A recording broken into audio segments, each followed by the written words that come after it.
Yeah, that's it. Yoshinobu Yamamoto, the MVP of the World Series. That's all yours.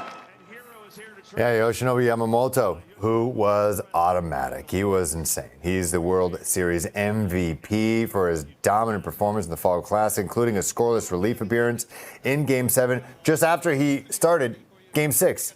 Yamamoto pitched over 16 innings in the series, allowing just 2 earned runs and 9 hits. For more on how fans are reacting to the loss, we're joined by Steve Ryan outside an empty, quiet, cold Rogers Center. Yamamoto, the Dodgers paid $325 million for him. They had $1.2 billion worth of arms out there to shut this one out, shut the Jays offense down.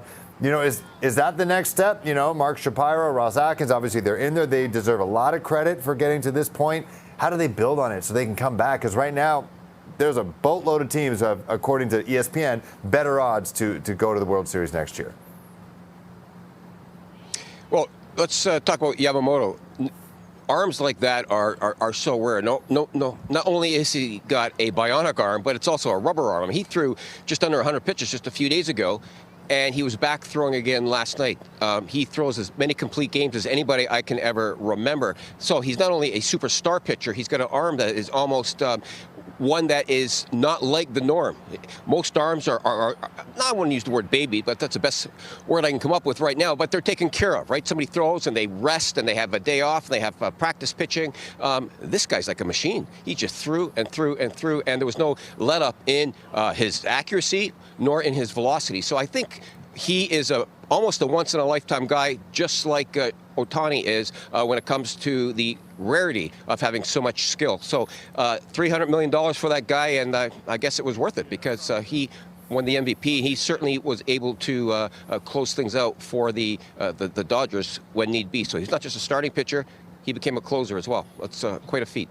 Ridiculous. Yeah, we were right above the Dodgers bullpen, and we saw him warming up as well as Blake Snell. And you know, I put a post out there. I'm like, the Blue Jays better wake up. They got to do something, add a run, because Yamamoto is warming up. He's coming in, and even though the Jays did have some good contact against him, but he's out there, and he's as you mentioned, he is a machine.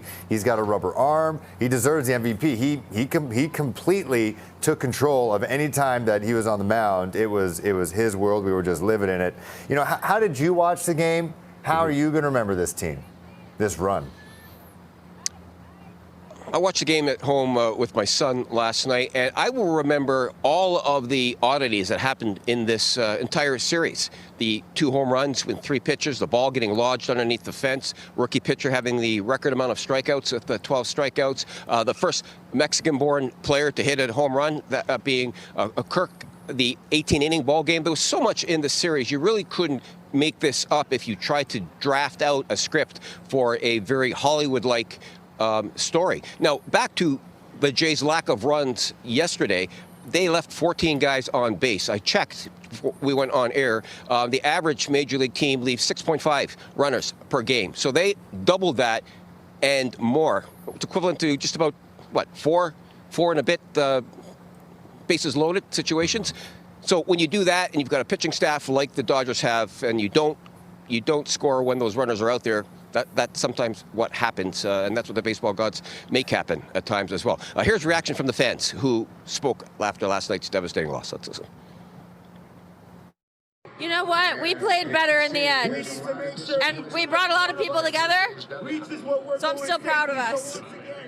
We didn't give up till the very end. Damn right we didn't. Maybe next year. Maybe next year.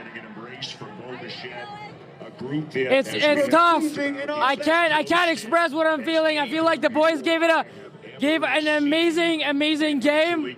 The World Series, like 32 years later, we're here. We came to celebrate a team that they gave every single thing that they could. We didn't get through. We didn't make it. Doesn't matter. We played. We gave it every single inch of blood and tears. Look at this. Look at the crowd. There's like so many people here. So thank you, Blue Jays, for an amazing run. But we'll get them next year.